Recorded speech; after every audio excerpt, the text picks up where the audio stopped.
الحمد لله نحمده ونستعينه ونستغفره ونعوذ بالله من شرور أنفسنا ومن سيئات أعمالنا من يهده الله فلا مضل له ومن يضلل فلا هادي له وأشهد أن لا إله إلا الله وحده لا شريك له وأشهد أن محمدا عبده ورسوله أرسله بالهدى ودين الحق ليظهره على الدين كله ولو كره المشركون اللهم صل على محمد وعلى آل محمد كما صليت على إبراهيم وعلى آل إبراهيم إنك حميد مجيد اللهم بارك على محمد وعلى آل محمد كما باركت على إبراهيم وعلى آل إبراهيم في العالمين إنك حميد مجيد عباد الله أوصيكم ونفسي أولا بتقوى الله يا أيها الذين آمنوا اتقوا الله حق تقاته ولا تموتن إلا وأنتم مسلمون يا أيها الذين آمنوا اتقوا الله وقولوا قولا سديدا يصلح لكم أعمالكم ويغفر لكم ذنوبكم ومن يطع الله ورسوله فقد فاز فوزا عظيما يا أيها الناس اتقوا ربكم الذي خلقكم من نفس واحدة وخلق منها زوجها وبث منهما رجالا كثيرا ونساء واتقوا الله الذي تساءلون به والأرحام إن الله كان عليكم رقيبا أما بعد فإن أصدق الحديث كتاب الله وخير الهدي هدي محمد صلى الله عليه وسلم وشر الأمور محدثاتها وكل محدثة بدعة وكل بدعة ضلالة وكل ضلالة في النار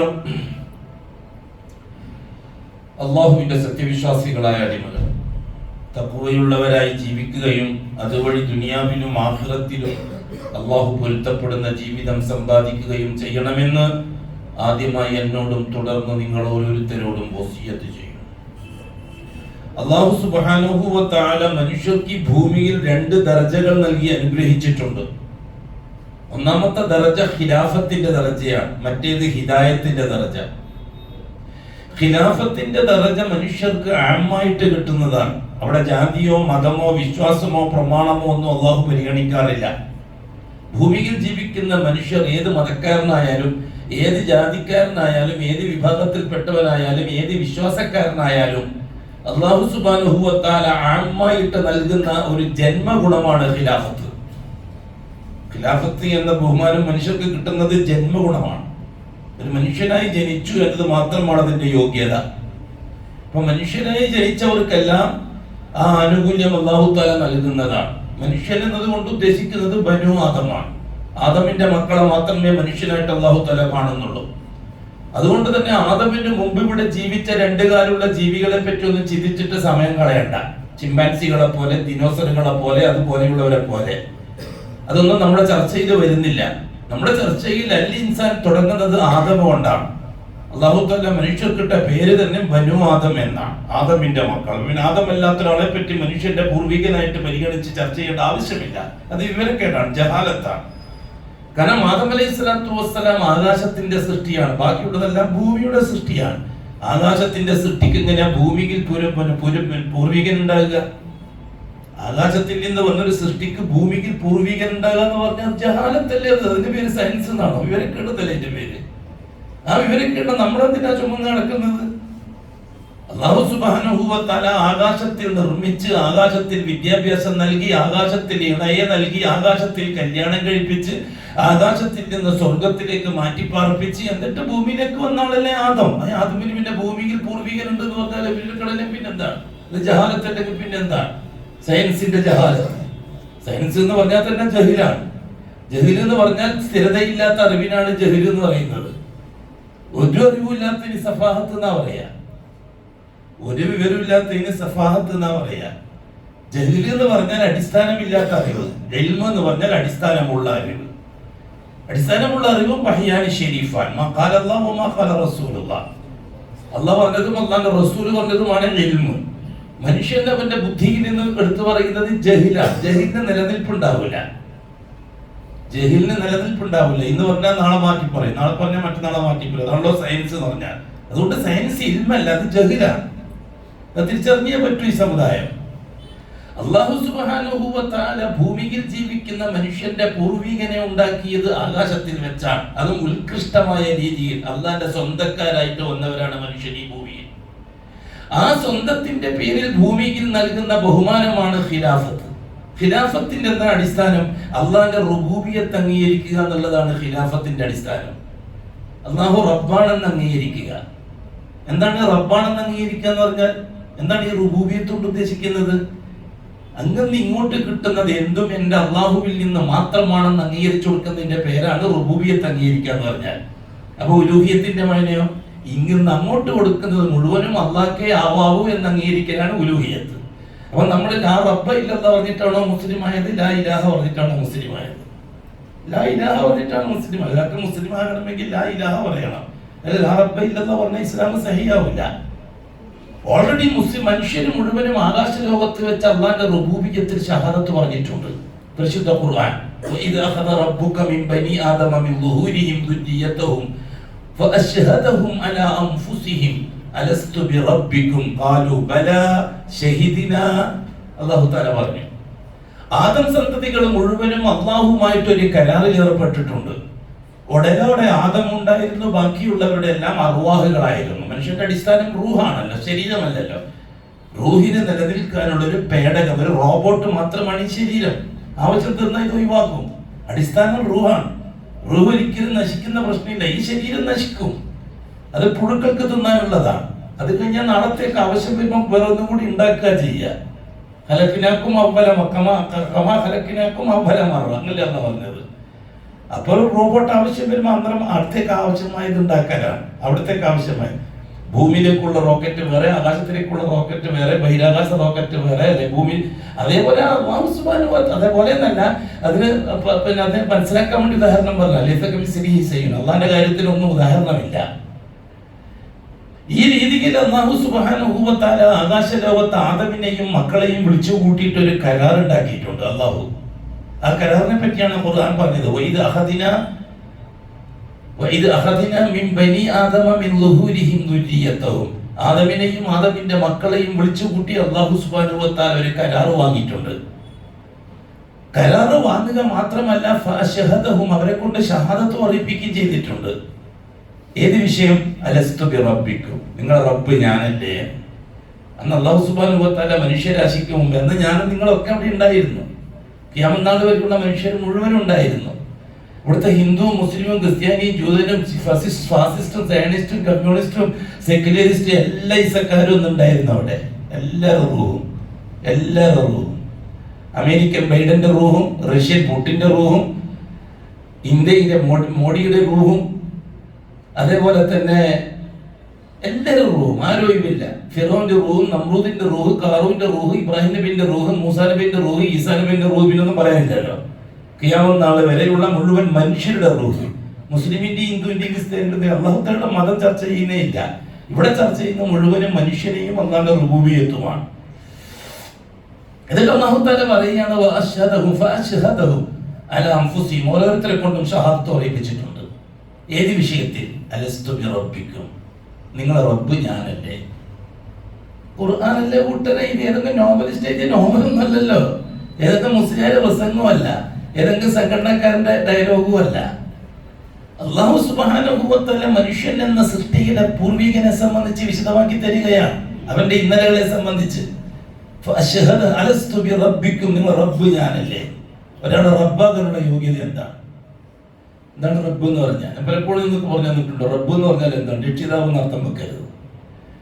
റബ്ബ് എന്ന് പറഞ്ഞാൽ രക്ഷിതാവ് എന്ന് അർത്ഥം വെച്ചിട്ടാണ് കൊളാക്കിയത്. റബ്ബ് എന്ന് പറഞ്ഞാൽ എന്താണ്? 3 അധികാരാവകാശങ്ങൾ ഏതൊരുവന് മാത്രമുള്ളതാണോ അവന്റെ പേരാണ് റബ്ബ്. അവനെ വിളിക്കാൻ ഉപയോഗിക്കുന്ന പേരാണ് റബ്ബ്.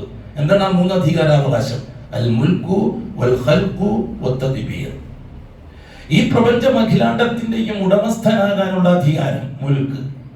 ഈ പ്രപഞ്ചം അഖിലാണ്ടത്തെയും അങ്ങ് അരശ് മുതൽ ഇന്ന് ഈച്ചകൾ വരെ, അങ്ങ് അരശ് മുതൽ ഇങ്ങ് ഈച്ച വരെ നിർമ്മിക്കാനുള്ള അധികാരം, ഖൽഖ്.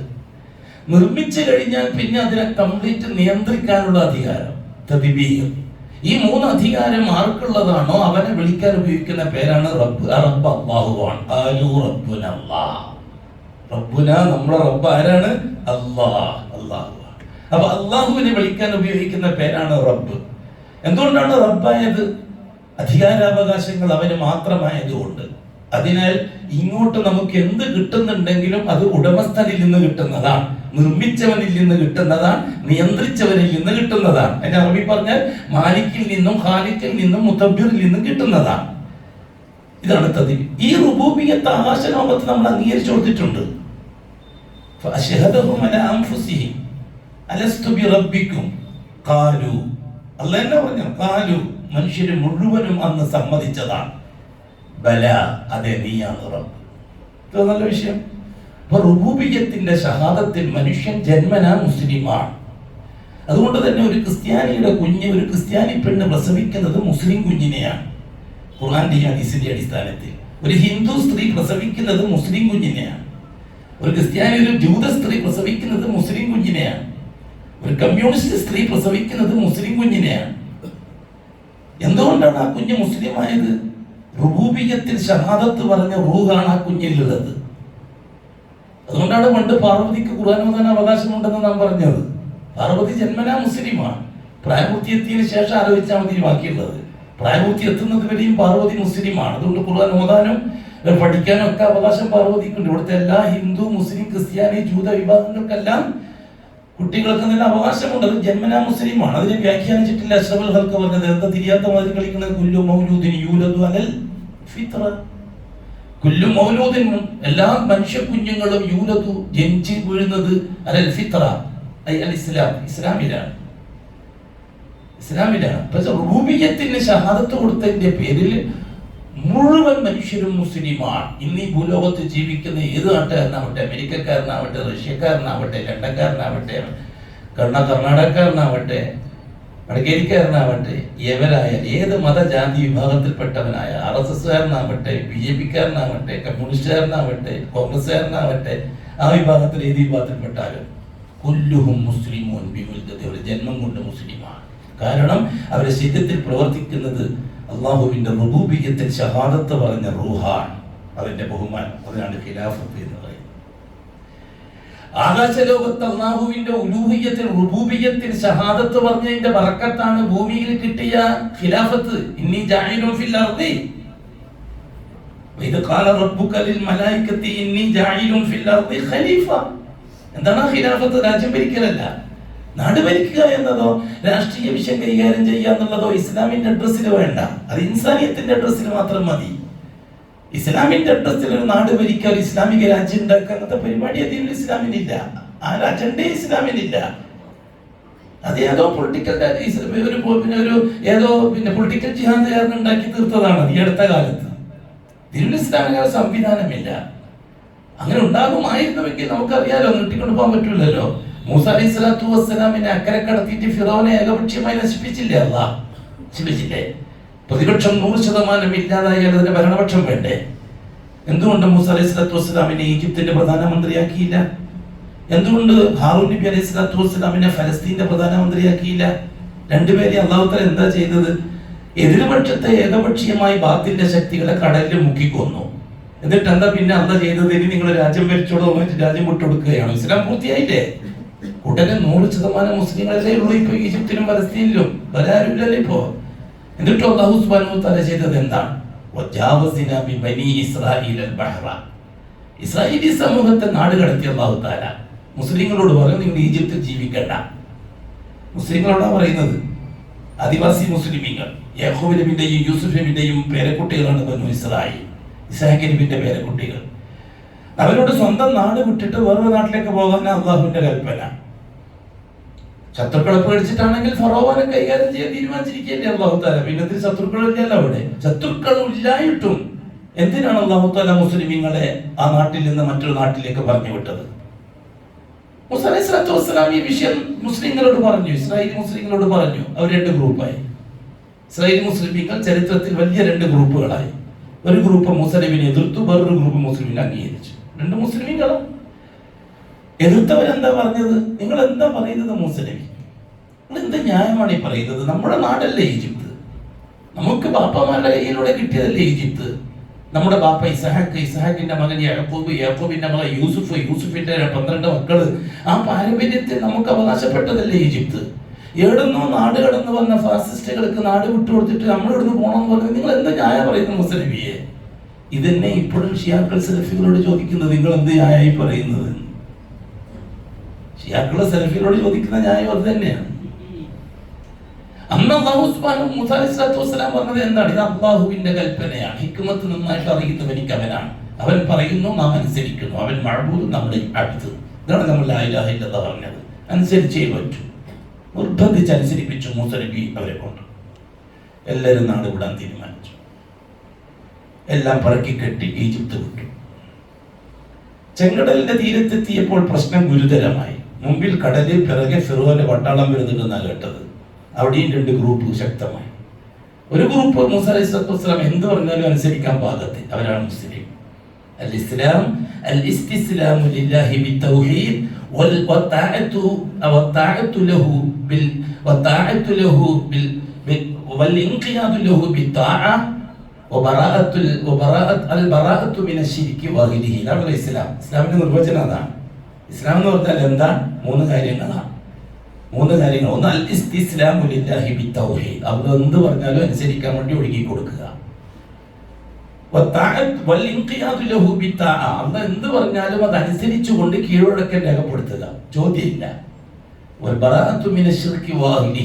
ശിർക്കിൽ നിന്നും ശിർക്കിന്റെ ആൾക്കാരിൽ നിന്നും പൂർണ്ണമായി ഞാൻ ഒഴിവാണെന്ന് പ്രഖ്യാപിക്കുക. കപടനും ശരിയാവില്ല. മനസ്സിൽ വെച്ചിട്ട് ബഹുസ്വരതി പറഞ്ഞിട്ട് എല്ലാവരും ചോറുന്ന പരിപാടിയൊന്നും ഇസ്ലാമിന് പറ്റില്ല. ഇങ്ങനെ ബഹുസ്വരതി ഐക്യം പറഞ്ഞിട്ട് എല്ലാവരെയും ആദർശപരമായിട്ട് യോജിപ്പിക്കുന്ന പരിപാടിയില്ല. അങ്ങനത്തെ ഒരു പരിപാടിയില്ല. ഞാനൊരു മുസ്ലിമാണ്, എനിക്കത് പറ്റൂല എന്ന് പറയാൻ ധൈര്യമില്ലെങ്കിൽ മുനാഫിക്കാണ്. മൂസ അലൈഹി സ്വലാത്തു വസ്സലാം അല്ലാഹുവിന്റെ റസൂലാണ്. മൂസ അലൈഹി സ്വലാത്തു വസ്സലാമിന്റെ ഒന്നിച്ച സഹായത്തിനുള്ളത് ഹാറൂൻ നബി അലൈഹി സ്വലാത്തു വസ്സലാമാണ്. രണ്ടുപേരും വളരെ ശക്തമായിട്ട് പറഞ്ഞു, അല്ലാഹുവിന്റെ കൽപ്പനയാണ് ഈജിപ്തിലേക്ക്, ഫലസ്തീനിലേക്ക് പോകാൻ, സിറിയയിലേക്ക് പോകാൻ അല്ലാഹു തആല വഴിയുണ്ടാക്കി തരും. എതിരാളികൾ പറഞ്ഞു, നിങ്ങൾ എന്ത് മണ്ടത്തരമാണ് മൂസ നബി? മൂസ നബിയുടെ മണ്ടത്തരമാണ് ചോദിച്ചവർക്ക് പിന്നെ ഇപ്പോഴല്ലേ പിൻഗാമികൾക്ക് ചോദിക്കാൻ വലിയ പാടൊന്നും ഉണ്ടാവില്ലല്ലോ. നിങ്ങൾ എന്ത് മണ്ടത്തരമാണ് മൂസ നബിയെ പറയുന്നത്? ഈ കടൽ എടുത്തിട്ട് എങ്ങനെ പോകാനാണ് നിങ്ങൾ പറയുന്നത്? മൂസ അലൈഹി സ്വലാത്തു വസ്സലാമിന് ദേഷ്യം വന്നു. തൂരിസീനായിൽ വെച്ച് ബഹുമാനപ്പെട്ട മൂസ അലൈഹി സ്വലാത്തു വസ്സലാമിന് കിട്ടിയ യഖീനുണ്ട്. ആ യഖീൻ അനുസരിച്ച് മൂസ നബി സംസാരിച്ചു. ഖല്ല ഇന്ന മഅി റബ്ബി സയഹ്ദീൻ. ഖല്ല, മിണ്ടാതിരിക്കണം. അതാണ് അതിന്റെ ശരിയായ മലയാള ഭാഷ. മിണ്ടാതിരിക്കണം. ഇന്ന മഅി റബ്ബി സയഹ്ദീൻ. എൻ്റെ റബ്ബ് പറഞ്ഞിട്ടാണ് ഞാൻ പുറപ്പെട്ടിരിക്കുന്നത്. അവൻ എനിക്കൊരു വഴി തെളിയിച്ചു തരും. എനിക്ക് നല്ല ഉറപ്പുണ്ട്. മിണ്ടാൻ പാടില്ല. മൂസ നബി ഒരു സ്ട്രോങ് ആണ് ആള്. ഈസ നബി ഒരു സ്ട്രോങ്ങും ഇല്ലാത്ത വളരെ മയമാണ്. അഷ്റഫുൽഖൽക്ക് പറഞ്ഞു, ഞാൻ രണ്ടിന്റെ ഇടയിലാണ്. നിങ്ങൾ പറഞ്ഞു മൂസ കുറച്ച് സ്ട്രോങ് ആണ്, ഈസ നബി ഒരു സ്ട്രോങ്ങും ഇല്ലാത്ത ആളാണ്, ഞാൻ അതിന് രണ്ടിന്റെ ഇടയിലാണ്. എന്ന് വെച്ചാൽ ദേഷ്യം പിടിക്കുന്നിടത്ത് ദേഷ്യം പിടിക്കും, സ്നേഹിക്കുന്നിടത്ത് സ്നേഹിക്കുകയും ചെയ്യുന്ന അർത്ഥം. ഹസ്രത്ത് മൂസ അലൈഹി സ്വലാത്തു വസ്സലാമിന് ഒന്നും മിണ്ടിയില്ല. ദാ വരുന്നു ജിബ്രീൽ അലൈഹിസ്സലാം. ഇളിരിബ് ബിഅസാകൽ ബഹർ ഇളിരിബ് ബിഅസാകൽ ബഹർ ഫൻഫലഖ് ഫകാന കുല്ലു ഫിർഖിൻ കത്തൗദിൽ അളീം. ഓ മൂസ, കാത്തിരിക്കണ്ട, കയ്യിലൊരു വടിയില്ലേ, പണ്ട് ശുഐബിന്റെ എതിർത്ത് പോകുമ്പോഴുള്ള വടി, ആ വടി കൊണ്ട് ഈ സമുദ്രത്തെ നിങ്ങളൊന്ന് അടിച്ചോളൂ, ബാക്കി ഞാനായിക്കോളാം അല്ലാഹു തആല പറഞ്ഞു. എന്തിനാ അടിക്കാൻ പറഞ്ഞത്? അള്ളാഹിന്റെ കൽപ്പന നിസ്സാരമായിട്ട് കാണുവാൻ ചോദിക്കാൻ, പരീക്ഷിക്കാൻ മൂസ നബിയെ. കടലിൽ ഞാൻ ഈ വടി കൊണ്ട് അടിച്ചിട്ട് എന്താവാനാന്ന് ചിന്തിക്കോ അതോ അള്ളാഹ് പറഞ്ഞ ആ ഉറപ്പാണ് നമ്മളെ മാതിരി ആകുമോ അത് പരിശോധിക്കാൻ വേണ്ടിയിട്ട്. നമ്മളെന്താ പറയുന്നത്? അള്ളാഹിനെ പറഞ്ഞിരുന്നാ മതിയോ? എന്നാൽ റസൂലിയും പറഞ്ഞിരുന്നാ മതിയോ, ദിക്റും ചൊല്ലി ഇരുന്നാ മതിയോ, അപ്പക്കലെ നാട് മറ്റം കൊണ്ട് പോകുന്ന പണ്ഡിതന്മാർ വരെ പറഞ്ഞുകൊണ്ടിരിക്കുന്നു. ഇപ്പം അതന്നെ മൂസ അലൈഹി സ്വലാത്തു വസ്സലാമിന്റെ അനുയായികളുടെ വിമതന്മാർ, അവരുടെ അനുയായികളാണ് അവരുടെ അനുയായികളാണ്. അപ്പൊക്കെ നാട് അവർ കൊണ്ടുപോകും. ഇവിടെ മൂസ അലൈഹി സ്വലാത്തു വസ്സലാമിനോട് വടി കൊണ്ടടിക്കാൻ, സമുദ്രത്തിലടിക്കാൻ വേണ്ടി പറഞ്ഞത് എന്തിനാണെന്നറിയോ? മൂസ നബിനെ പരീക്ഷിക്കാനാണ്. മൂസ അലൈഹി സ്വലാത്തു വസ്സലാമിന്റെ തൗഹീദ് എത്രത്തോളം പെർഫെക്റ്റ് ആണെന്ന് നോക്കാനാ. വടികൊണ്ടടിച്ചിട്ട് എന്താവാനെന്ന് മൂസ ചിന്തിക്കുമോ അതോ കൽപ്പന അനുസരിച്ച് പ്രവർത്തിക്കുമോ? മൂസ അലൈഹി സ്വലാത്തു വസ്സലാം 100 മാർക്കോടെ ജയിച്ചു, അടിച്ചു. സമുദ്രം പിളർന്നു. വലിയ മലന്തിട്ട പോലെ മാറി നിന്നു കടൽ. ലക്ഷക്കണക്കിന് വരുന്ന മുസ്ലിമീങ്ങൾ ആ കടലും കടന്നിട്ടല്ലേ ഫലസ്തീനിലെത്തിയത്, സിറിയയിലെത്തിയത്. അവർ ബൈത്തുൽ മുഖദ്ദസിലെത്തിയോ? ബൈത്തുൽ മുഖദ്ദസിലെത്തിയോ? അവര് മസ്ജിദുൽ അഖ്സയിലെത്തിയോ? ഇല്ല. അല്ലാഹു തആലക്ക് അറിയണം. മസ്ജിദുൽ അഖ്സയിൽ പ്രവേശിക്കുന്നവൻ, ബൈത്തുൽ മുഖദ്ദസിൽ പ്രവേശിക്കുന്നവൻ, മസ്ജിദുൽ അഖ്സയിൽ പ്രവേശിക്കുന്നവൻ പ്യൂർ മുവഹ്ഹിദ് ആയിരിക്കണം. അതുകൊണ്ട് തന്നെ ഷിയാക്കൾക്ക് ഒരു അധികാരവും മസ്ജിദുൽ അഖ്സയിലില്ല. അല്ലാഹു സുബ്ഹാനഹു വ തആലക്ക് അറിയേണ്ടത് ഇവർ നാടൻ മുസ്ലിമാണോ എന്നല്ല, ഇവർ തൗഹീദ് എത്രത്തോളം ക്ലിയർ ഉണ്ട്, എന്നിട്ട് മതി ഫലസ്തീനിലേക്ക് പ്രവേശിപ്പിക്കുക. അല്ലാഹു തആല പറഞ്ഞു മൂസ അലൈഹി സ്വലാത്തു വസ്സലാമിനോട്, ഓ മൂസ, ഇവരെയും കൂട്ടിയിട്ട് നിങ്ങൾ 40 കൊല്ലം ഇവരെയും കൂട്ടിയിട്ട് നിങ്ങൾ മരുഭൂമിയിലൂടെ കറങ്ങണം. ഇവരെ തൗഹീദ് എത്രത്തോളം ഉണ്ടെന്ന് ഞാനൊന്ന് നോക്കട്ടെ. നമ്മളിത് മെമ്പർഷിപ്പ് എടുത്ത് ഈജിപ്തിട്ട് ഞാനും സലഫിയാന്ന് പറഞ്ഞുകൊണ്ട് നടക്കുക. മൂസ അലൈഹി സ്വലാത്തു വസ്സലാമാണ് ഉസ്താദ്, ഹാറൂൻ നബിയാണ് ഉസ്താദ്. 40 കൊല്ലം മരുഭൂമിയിൽ കറങ്ങട്ടെ ഇവർ. എന്തിനാണ് കറക്കിയത്? അപ്പുറം പ്രതിപക്ഷം ഇല്ലല്ലോ. ഫിറൗന്റെ കുടുംബത്തെ മുക്കിക്കൊന്നില്ല അല്ലാ, അവനാട് തന്നെ താമസിക്കാൻ പറഞ്ഞ പോലെ. പിന്നെ എന്തിനാ അല്ലാഹു തആല മരുഭൂമിയിൽ കറക്കിയത് ഇസ്രായേലി മുസ്ലിമീങ്ങളെ? എന്തിനാ കറക്കിയത്? എന്താ നിങ്ങൾക്ക് മനസ്സിലാവാത്തത്? ഇന്ത്യയിൽ ജീവിക്കുന്ന മുസ്ലിമീങ്ങൾക്ക് എന്താ കാര്യം മനസ്സിലാവാത്തത്? അസ്ബാബുകളെ വെച്ചുകൊണ്ട് മനുഷ്യന്റെ മനസ്സിൽ രോഗമുണ്ടാക്കി കളിക്കുകയല്ലേ രാഷ്ട്രീയ നേതൃത്വം? അസ്ബാബുകളെ വെച്ചുകൊണ്ടല്ലേ കളിക്കുന്നത്. അസ്ബാബുകളെ കൊണ്ട് അഹ്വാലുകളെ മാറ്റിയെടുക്കാൻ കഴിയില്ല, വല്ലാഹി കഴിയില്ല. അഹ്വാലുകളെ കൊണ്ട് മാത്രമേ അഹ്വാലുകളെ മാറ്റാൻ പറ്റുള്ളൂ. അഹ്വാൽ മീൻസ് സ്ഥിതിഗതികൾ, പരിസ്ഥിതികൾ, പ്രസന്റ് അവസ്ഥകൾ. ഇതിനാണ് അഹ്വാൽ എന്ന് പറയുന്നത്. പ്രസന്റ് അവസ്ഥകൾ മാറ്റാൻ അസ്ബാബുകളെ കൊണ്ട് കഴിയില്ല, വല്ലാഹി കഴിയില്ല. അത് അല്ലാഹുവിന്റെ സുന്നത്തിനെതിരാണ്. അഅമാലുകളെ കൊണ്ട് മാത്രമേ പ്രസന്റ് അവസ്ഥകൾ മാറ്റി മറിക്കാൻ കഴിയുള്ളൂ. അതാണ് അല്ലാഹുവിന്റെ സുന്നത്ത്. വലൻ തജിദ ലിസുന്നത്തില്ലാഹി തബ്ദീല വലൻ തജിദ ലിസുന്നത്തില്ലാഹി തഅ്വീല. ഖുർആനല്ലേ? അല്ലാഹുവിന്റെ സുന്നത്ത് മാറ്റിമറിച്ചുകൊണ്ട് അസ്ബാബുകളെ കൊണ്ട് കാര്യങ്ങൾ നടത്താമെന്നാണ് കരുതുന്നത്. വല്ലാഹി നടക്കൂല. മുസ്ലിം ലോകം മുഴുവനും ഒന്നിച്ചാലും അസ്ബാബുകളെ കൊണ്ട് കാര്യങ്ങൾ നടക്കുകയില്ല. അസ്ബാബ് മീൻസ് ബോംബ്, മിസൈൽ, റോക്കറ്റ്, എല്ലാം അസ്ബാബിന്റെ പല ഐറ്റങ്ങളാണ്. അസ്ബാബുകൾ ഉപയോഗിച്ചുകൊണ്ട് രക്ഷപ്പെടാമെന്ന് മുസ്ലിങ്ങൾ കരുതുന്നുണ്ടെന്ന ജഹാലത്താണ്, വിവരക്കേടാണ്, വിഡ്ഢിത്തമാണ്. കാരണം മുസ്ലിമീങ്ങളോട് അല്ലാഹു തആല കൊടുത്തത് അഅമാലുകളെ കൊണ്ട് അവസ്ഥകളെ പരിവർത്തിപ്പിക്കാനാണ്. അല്ലാഹു തആല അസ്ബാബുകളെ കൊണ്ട് അഅമാലുകളെ പരിവർത്തിപ്പിക്കുമെന്ന് വഅദ ചെയ്തിട്ടില്ല. സംഭവം എത്രയാണ് അതൊന്നും പറഞ്ഞുകൊണ്ടിരിക്കേണ്ട സമയമല്ല ഇപ്പോൾ, സമയത്തിന്റെ ഓർമ്മ. മൂസ അലൈഹി സ്വലാത്തു വസ്സലാമിനോടും ഹാറൂൻ നബിയോടും പറഞ്ഞത് ഇവരെ തൗഹീദ് ഒന്ന് എനിക്ക് പരിശോധിക്കണം, ഇവരും നാട് കടത്തണം, മരുഭൂമിയിൽ കറങ്ങട്ടെ ഇവർ. ഫിർഔന്റെ അധികാരത്തിന്റെ ചോട്ടിൽ അടിമകളായി ജീവിച്ച കാലത്ത് ഫിർഔനാകുന്ന ഭരണാധികാരിയുടെ പീഡനങ്ങൾ സഹിച്ച് അതിന് രക്ഷപ്പെടാൻ വേണ്ടിയിട്ടാണോ ഇവർ ലാ ഇലാഹ ഇല്ലല്ലാഹ് പറഞ്ഞത്, അതോ എനിക്ക് വേണ്ടിയിട്ടാണോ എനിക്കൊന്ന് അറിയണം. ഫിറോനെ പേടിച്ചിട്ട് മുസ്ലിം ആയതാണോ അതോ എനിക്ക് വേണ്ടി മുസ്ലിം ആയതാണോ? അവർ പഠിക്കണമെങ്കിൽ ഇവരെ ഭൗതികമായ തടസ്സങ്ങളില്ലാതെ ആത്മീയമായ തടസ്സം കൊണ്ടോ നോക്കണം. ഭൗതികമായ തടസ്സം ഇല്ലല്ലോ, ഫിറോനും കൂട്ടരും മുങ്ങിച്ചത്തില്ലേ, പിന്നെ ആരാണ് ഇവർ സൃഷ്ടിക്കാനുള്ളത്? ഇവർ സ്വതന്ത്രല്ലേ? ഇപ്പോ അവര് കറങ്ങി. അല്ലാഹു സുബ്ഹാനഹു വ തആല പറഞ്ഞു ഫഅതൗ അലാ ഖൗമി യഅകുഫൂന അലാ അസ്നാമിൻ ലഹു. മൂസ നബിയും ഹാറൂൻ നബിയും ഇവരെയും കൂട്ടിട്ട് ഇങ്ങനെ നടന്നു പോവുകയാണ്. അങ്ങനെ ഒരു ഗ്രാമത്തിലെത്തി. ആ ഗ്രാമത്തിലെത്തിയപ്പോൾ ആ ഗ്രാമവാസികൾ ഒരു ജാറത്തിന് ചുറ്റും കറങ്ങിക്കൊണ്ടിരിക്കുകയായിരുന്നു കുറച്ച് ആൾക്കാർ. ഫഅതൗ, അവർ ചെന്നെത്തി അലാ ഖൗമിൻ, ഒരു സമൂഹത്തിന്റെ അടുക്കൽ. യഅകുഫൂന, അവർ ഇഅ്തികാഫിരിക്കുകയാണ്, ഭജനമിരിക്കുകയാണ്. അലാ അസ്നാമിൻ ലഹും, അവരുടെ ജാറത്തിന്റെ മുമ്പിൽ ഇഅ്തികാഫിരിക്കുകയാണ് അവർ. ആ സമൂഹത്തിന്റെ അടുത്തൂടെ കടന്നുപോയി മൂസ നബി അനുയായികളും. കാലു, ഇത് കണ്ടപ്പോൾ മുസ്ലിമീങ്ങൾ പറഞ്ഞു, യാ മൂസ, ഓ മൂസ നബിയെ, ഇജ്അൽ ലനാ ഇലാഹൻ കമാ ലഹും ആലിഹ, ഞങ്ങൾക്കൊരു ജാറുണ്ടാക്കിത്ത ഇതേപോലെ. ഇജ്അൽ ലനാ ഇലാഹൻ, ഞങ്ങൾക്കൊരു ജാറുണ്ടാക്കിത്ത, ഞങ്ങളുടെ ആവശ്യങ്ങളൊക്കെ ബർക്കത്തുകൊണ്ട് ചോദിക്കാൻ, ജാഹു ബർക്കത്ത് കൊണ്ട് ചോദിക്കാൻ, തവസ്സുൽ ഇസ്തിഗാസ ചെയ്യാൻ ഞങ്ങൾക്കൊരു ജാറുണ്ടാക്കിത്ത. കമാ ലഹും ആലിഹ, കണ്ടില്ലേ അവരും അവരുടെ ജാറത്തിന് മുമ്പ് ചുറ്റുന്നത് കണ്ടില്ലേ?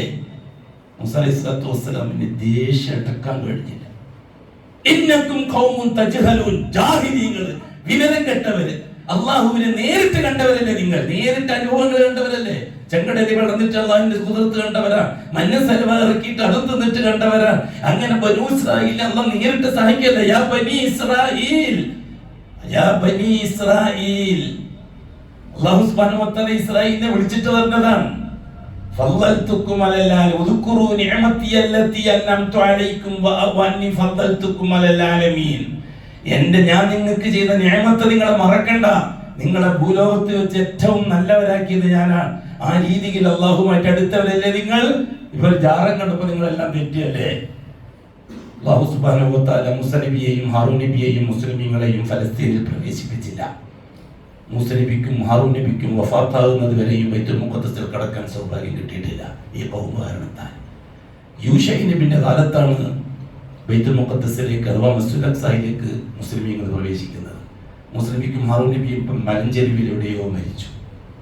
ബൈത്തുൽ മുഖദ്ദസിലോ മസ്ജിദുൽ അഖ്സയിലോ കടക്കാൻ സൗഭാഗ്യം കിട്ടിയിട്ടില്ല.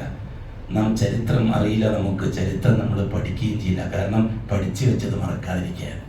വേറെ ഏതൊക്കെയോ തടി കയറ്റി വെച്ചിട്ടുണ്ട്, അത് മറക്കാതിരിക്കാൻ നമ്മുടെ പുരോഹിതന്മാർ നമ്മുടെ ചരിത്രം പറഞ്ഞു തരില്ല. അതാണ് സംഭവിച്ചത്. അപ്പൊ ഹസ്രത്ത് മൂസ അലൈഹി സ്വലാത്തു വസ്സലാമിന്റെ കാലഘട്ടം മുതൽ തന്നെ അല്ലാഹു സുബ്ഹാനഹു വ തആല ഈ കാര്യം നമുക്ക് വിശദീകരിച്ചു തന്നിട്ടുണ്ട്. ഖിലാഫത്തിന്റെ അടിസ്ഥാനത്തിൽ മനുഷ്യർക്ക് അസ്ബാബിന്റെ സൗഭാഗ്യം നൽകും. മനുഷ്യൻ അല്ലാഹുവിന്റെ പ്രതിനിധി എന്ന നിലയ്ക്ക് ഈ ഭൂമിയിൽ അല്ലാഹ് വെച്ച പകരക്കാരൻ. ആ പകരക്കാരന് ഖിലാഫത്തിന്റെ ദർജയുണ്ട്.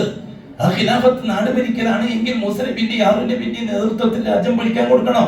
എന്നിട്ട് പ്രധാനമന്ത്രിയും പ്രസിഡന്റും ഒക്കെ ആയിട്ട് ഇസ്ലാമിക ശരീഅത്തനുസരിച്ച് നാട് ഭരിക്കാൻ ഏൽപ്പിക്കണമായിരുന്നു. കാരണം 100% മുസ്ലിമീങ്ങൾ അതിന് തലപ്പത്തുള്ളത് മൂസാ നബിയും ഹാറൂൻ നബിയും. എന്നിട്ട് നാട് കടത്തി, നാട് ചുറ്റി. എന്താ കാര്യം? അള്ളാഹ്ക്കൊന്നും തിരിഞ്ഞില്ലേ? അത് അന്യമൂലീനിക്കും നിങ്ങളെ ദീൻ അള്ളാനെ പഠിപ്പിക്കുകയാണോ? ഖുർആൻ ചോദിക്കുന്നുണ്ട്. നിങ്ങളെ ദീൻ അള്ളാനെ പഠിപ്പിക്കുകയാണോ എന്റെ ദീൻ നിങ്ങൾ പഠിക്കുകയാണോ ചോദിക്കുന്നുണ്ട് അല്ലാഹു തആല. ഇപ്പൊ സംഭവം മനസ്സിലായിടത്തോളം ഉലമാക്കളടക്കം ഉലമാക്കളെ ദീൻ അള്ളാനെ പഠിപ്പിക്കുന്ന രീതിയാണ് ഇപ്പൊ കണ്ടുകൊണ്ടിരിക്കുന്നത്, അസ്ബാബുകൾ വെച്ചുകൊണ്ട്. അല്ലാഹു സുബ്ഹാനഹു വ തആല ഖിലാഫത്തിനെ വെച്ചുകൊണ്ട് മനുഷ്യനെ സഹായിക്കും ഭൂമിയിൽ. അവിടെ ആദർശം നോക്കൂല അല്ലാഹ്, അസ്ബാബുകളെ നോക്കുള്ളൂ. അസ്ബാബുകളെ വെച്ചിട്ട് അസ്ബാബും തമ്മിൽ ഏറ്റുമുട്ടിയാൽ അസ്ബാബിനെയാണ് അല്ലാഹു ജയിപ്പിക്കുക. ആരുടെ കയ്യിലാണോ ആയുധം കൂടുതലുള്ളത് അവരെ ജയിപ്പിക്കുക എന്നുള്ളത് അല്ലാഹുവിന്റെ സുന്നത്താണ്. 3 തരത്തിലുള്ള ഏറ്റുമുട്ടലാണ്, 3 തരത്തിലുള്ള ജിഹാദാണ്. അൽ-അസ്ബാബു ബിൽ-അസ്ബാബ്, അൽ-അഅ്മാലു ബിൽ-അഅ്മാൽ, അൽ-അസ്ബാബു ബിൽ-അഅ്മാൽ.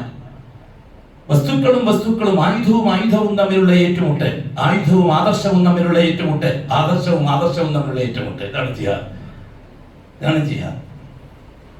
ഇബ്നുൽ ഖയ്യിം അൽ-ജൗസി റഹിമഹുല്ലാഹ് വളരെ നന്നായിട്ട് വിശദീകരിച്ചിട്ടുള്ള സാദുൽ മആദിൽ ബാബുൽ ജിഹാദിൽ അൽ-അസ്ബാബു ബിൽ-അസ്ബാബ്, വസ്തുക്കളും ആയുധവും തമ്മിൽ ഏറ്റുമുട്ടിയാൽ ആയുധം ആരെ കയ്യിലാണോ കൂടുതലുള്ളത് അവരെ അല്ലാഹു തആല ജയിപ്പിക്കുക. അല്ലാഹുവിന്റെ സുന്നത്താണ്. ഫലസ്തീനികളും ജൂതന്മാരും ഏറ്റുമുട്ടിയാൽ ആരെ കയ്യിലാണോ ആയുധം കൂടുതലുള്ളത് അവരെ അല്ലാഹു ജയിപ്പിക്കും. അതുകൊണ്ട് പകരത്തിന് അങ്ങോട്ട് അസ്ബാബ് ഉപയോഗിച്ചിട്ട് ജയിക്കാമെന്ന് ആരും കരുതണ്ട, വല്ലാഹി കരുതണ്ട. അത് വെറും ജൽപ്പനം മാത്രമാണ്.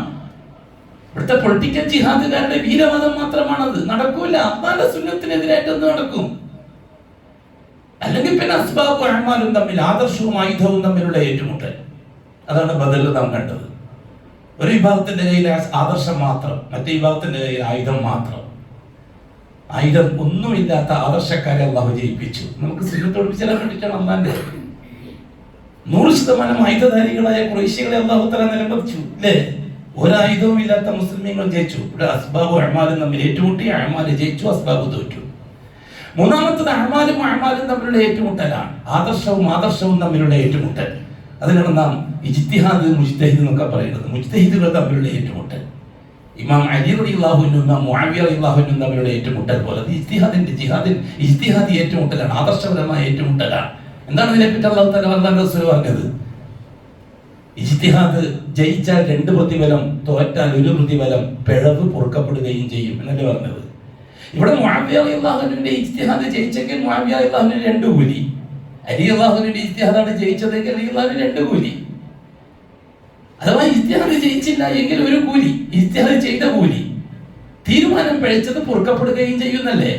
അപ്പൊ നാളെ ആഖിറത്തിൽ അലിയും മുആവിയയും രക്ഷപ്പെടും. നമ്മൾ ഇൻഷാ അല്ലാഹ് നാളെ ആഖിറത്തിൽ അലിയും മുആവിയയും വല്ലാഹി രക്ഷപ്പെടും.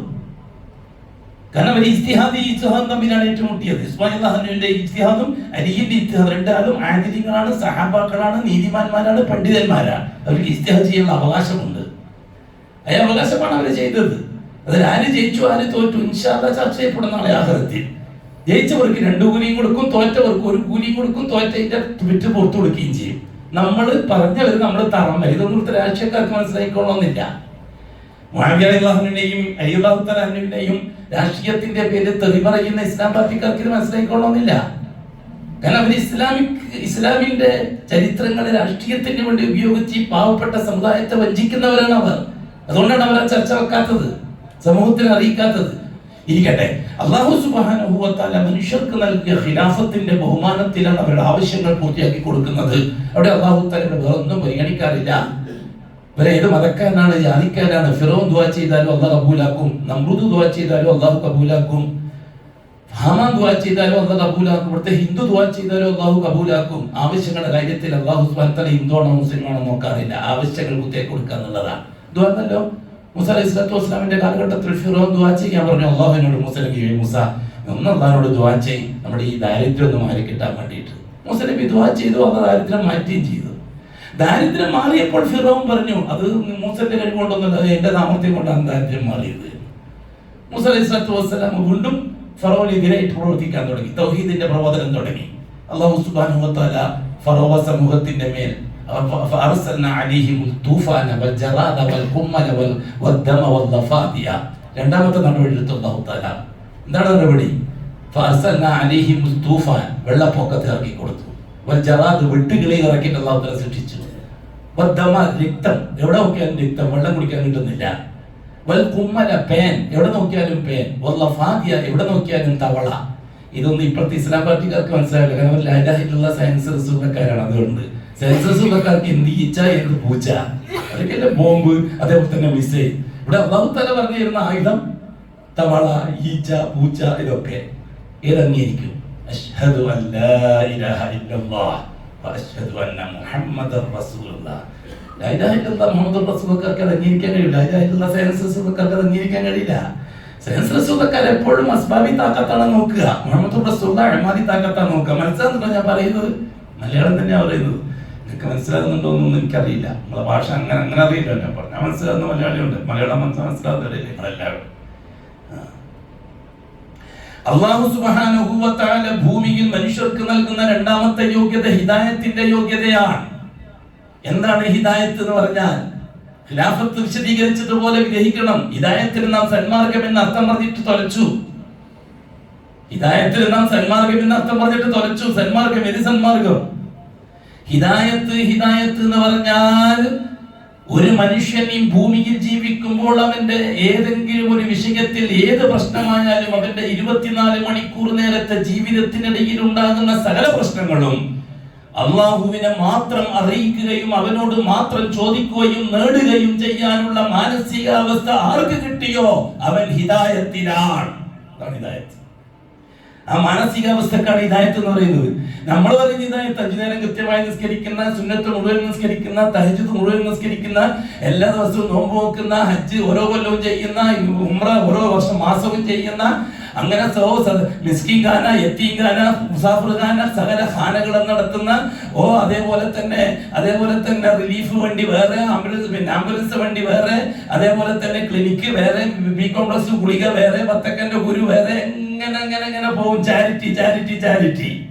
പക്ഷെ ഹിദായത്തിന്റെ കാര്യത്തിൽ അവൻ പോക്കാണ്. ഇതെല്ലാം ചെയ്യുന്നുണ്ടെങ്കിലും അവൻ ഹിദായത്ത് കിട്ടിയവനല്ല എങ്കിൽ, അഥവാ എന്റെ കാര്യത്തിൽ എന്റെ അല്ലാഹ് മാത്രം എന്ന മാനസികാവസ്ഥയില്ലെങ്കിൽ വല്ലാഹി സുമ്മ വല്ലാഹി ഈ പറഞ്ഞത് മുഴുവനും ബാത്തിലാണ്. അതൊന്നും റിക്കാർഡ് ഉണ്ടാവില്ല.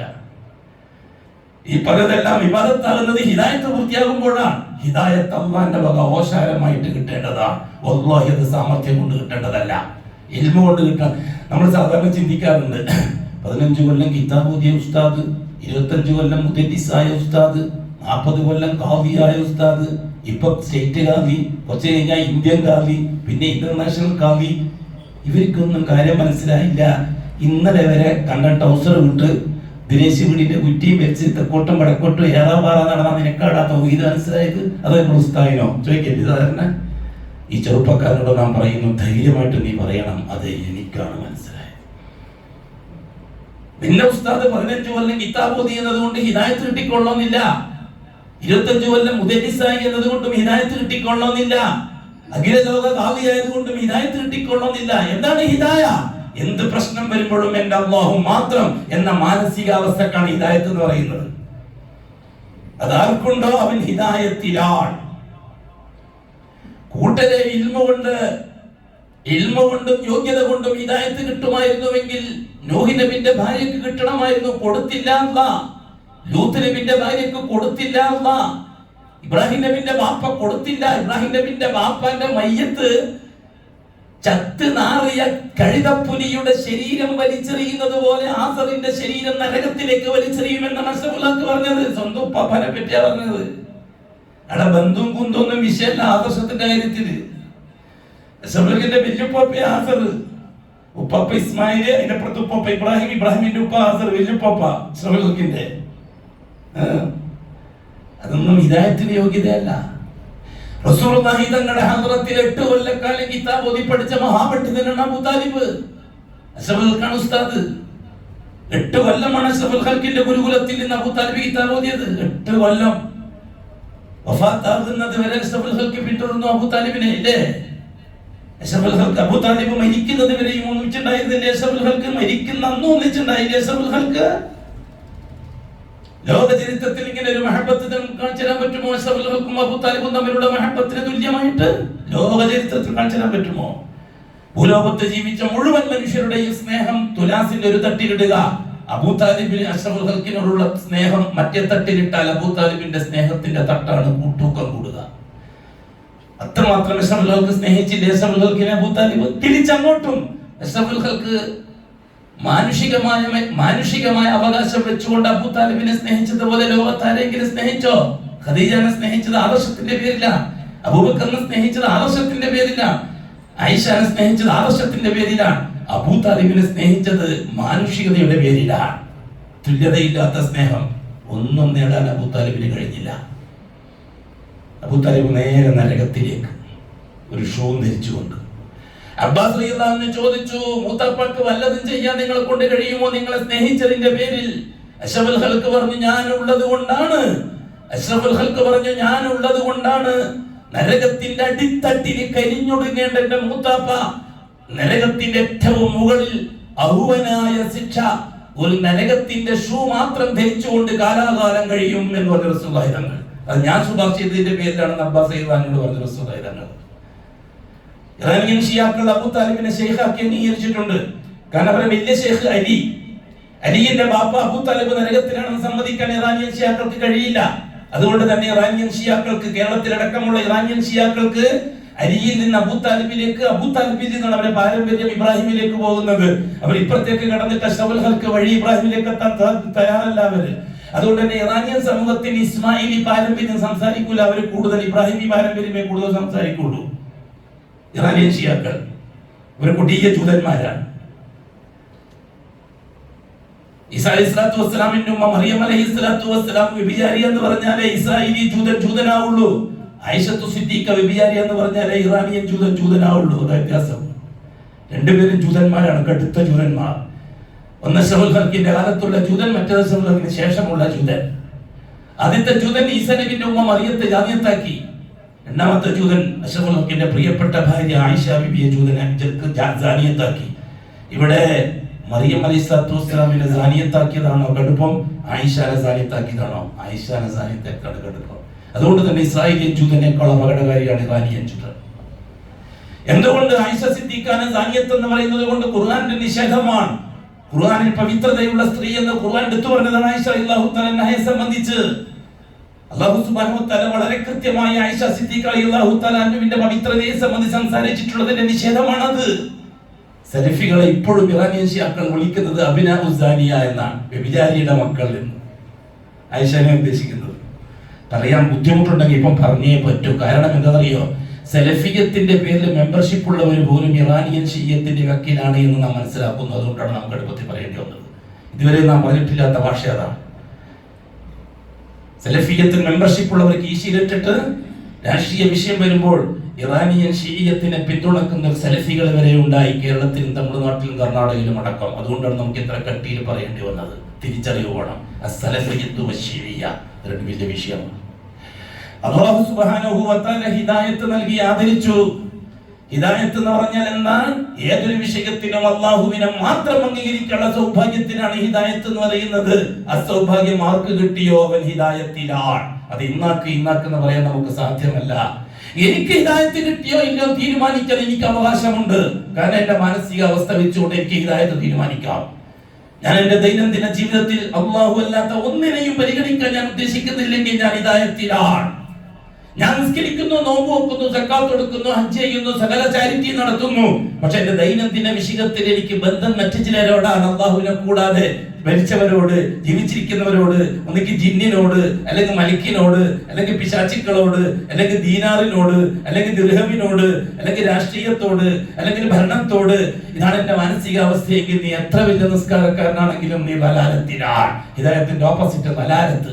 ദലാലത്ത് എന്ന് പറഞ്ഞാൽ ദൈനംദിന വിഷയത്തിൽ ഉണ്ടാകുന്ന പ്രശ്നങ്ങൾക്ക് അള്ളാഹുവിനോടൊപ്പം അള്ളാഹു അല്ലാതെ മറ്റേ വലതിനെയും പ്രതീക്ഷിക്കുക.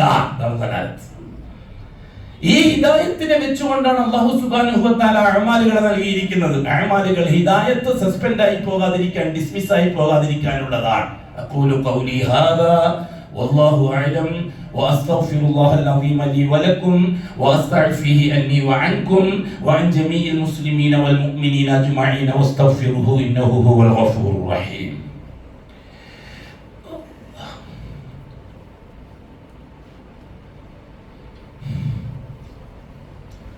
الحمد لله رب العالمين والصلاة والسلام على أشرف المخلوقين محمد وآله وصحبه أجمعين. عباد الله اتقوا الله حق تقاته ولا تموتن إلا وأنتم مسلمون. അഅമാലുകളെ ഹിദായത്ത് നിലനിർത്തിക്കൊണ്ടു പോകാനുള്ള ഊർജ്ജമായിട്ടാണ് അല്ലാഹു തആല കണ്ടത്. അതെ, രണ്ടാമത്തെ കാര്യമായ നിസ്കാരം ഷഹാദത്തിനെ നിലനിർത്താനുള്ളതാണ്. മൂന്നാമത്തെ കാര്യമായ സക്കാത്ത് ഷഹാദത്തിനെ നിലനിർത്താനുള്ളതാണ്. നാലാമത്തെ കാര്യമായ നോമ്പ് ഷഹാദത്തിനെ നിലനിർത്താനുള്ളതാണ്. അഞ്ചാമത്തെ കാര്യമായ ഹജ്ജ് ഷഹാദത്തിനെ നിലനിർത്താനുള്ളതാണ്. വല്ലാഹി നിസ്കാരത്തിന് സ്വന്തമായിട്ട് ഒരു സ്റ്റാൻഡ് ഇസ്ലാമിലില്ല. ഷഹാദത്തുമായി ബന്ധമുണ്ടെങ്കിൽ മാത്രമേ നിസ്കാരത്തിന് അഡ്രസ് ഉള്ളൂ. അല്ലെങ്കിൽ ജൂതൻ നിസ്കരിക്കുന്നവരാണ്, അബൂജഹൽ നിസ്കരിക്കുന്നവരാണ്, അബൂ താലിബ് നിസ്കരിക്കുന്നവരാണ്, ഉത്ബത്തും ശൈബത്തും ഹസ്സുൽ അറാബി നിസ്കരിക്കുന്നവരായിരുന്നു. അവരാ നിസ്കാരത്തിന് ഒരു വിലയോ അല്ലാഹു തആല കൊടുത്തില്ല. കാരണം ലാ ഇലാഹ ഇല്ലല്ലാഹ് ഷഹാദ കൊടുത്തില്ല. അതുകൊണ്ട് അല്ലാഹു സുബ്ഹാനഹു വ തആല അവസാനമായിട്ട് ഷഹാദത്ത് പരിശോധിക്കുന്നതിന് വെച്ചത് ഹജ്ജാണ്. വൽ ഫജ്ർ, പ്രഭാതത്തെ തന്നെയാണ് സത്യം. വലയാലിൻ അശ്ർ, 10 രാത്രിയെ തന്നെയാണ് സത്യം. ഖുർആൻ സൂറത്തുൽ ഫജ്ർ. ഇവിടെ 10 രാത്രി എന്ന് പറഞ്ഞത് ദുൽഹജ്ജ് ഒന്നാമത്തെ 10 ആണ്. 1 മുതൽ 10 വരെയുള്ള ദിവസങ്ങളാണെന്നാണ് എല്ലാ മുഫസ്സിറുകളും പറഞ്ഞിരിക്കുന്നത്. അതെ, ദുൽഹജ്ജ് 10നേക്കാൾ റമദാൻ അവസാനത്തെ 10നേക്കാൾ ശ്രേഷ്ഠമാണ് ഈ ഒന്നാമത്തെ 10 എന്ന് പറഞ്ഞവരുണ്ട്. അത് ഇടർശത്തിലാണ്.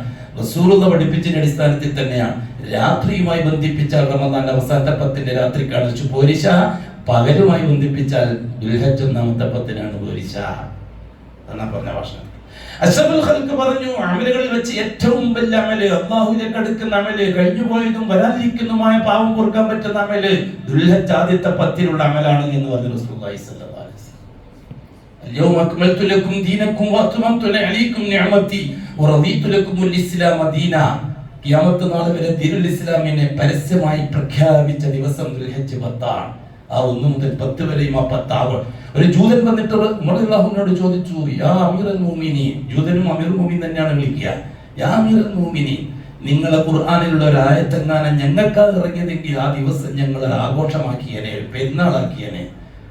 അപ്പൊ ഉമർ റളിയല്ലാഹു ചോദിച്ചു, അത് ഏതാ ആയത്ത്? അൽയൗമ അക്മൽതു ലക്കും ദീനക്കും വഅത്മംതു അലൈക്കും നിഅമതി വറദീതു ലക്കുമുൽ ഇസ്ലാമ ദീന.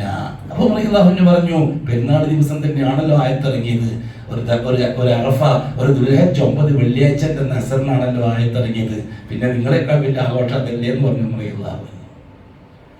അല്ലാഹു സുബ്ഹാനഹു വ തആല നമ്മെ സംബന്ധിച്ചിടത്തോളം ദുൽഹജ്ജ് 1 മുതൽ 10 വരെയുള്ള നാളുകൾ ചരിത്രത്തെ അയവർക്കാൻ വേണ്ടിയുള്ളതാണ്.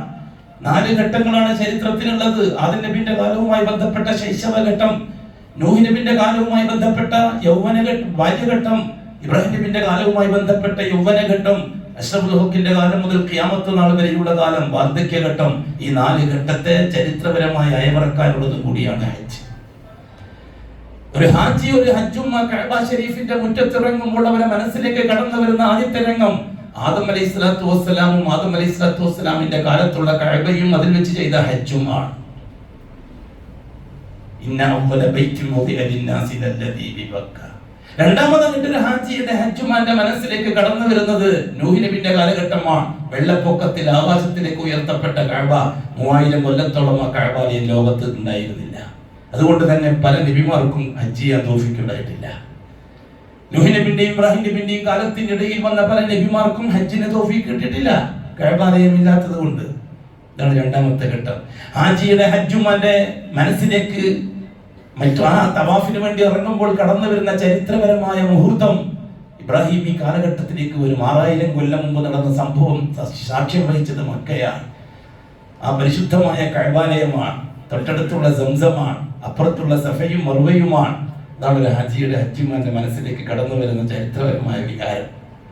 നാലാമതായിട്ട് കടന്നു വരുന്നത് മുഹമ്മദുർ റസൂലുള്ളാഹ് അഷ്റഫുൽ ഖൽഖ് സല്ലല്ലാഹു അലൈഹി വസല്ലം ലോകാവസാനം വരെയുള്ളവർക്ക് വേണ്ടി ഹജ്ജ് പൂർത്തിയാക്കി കൊടുത്തു.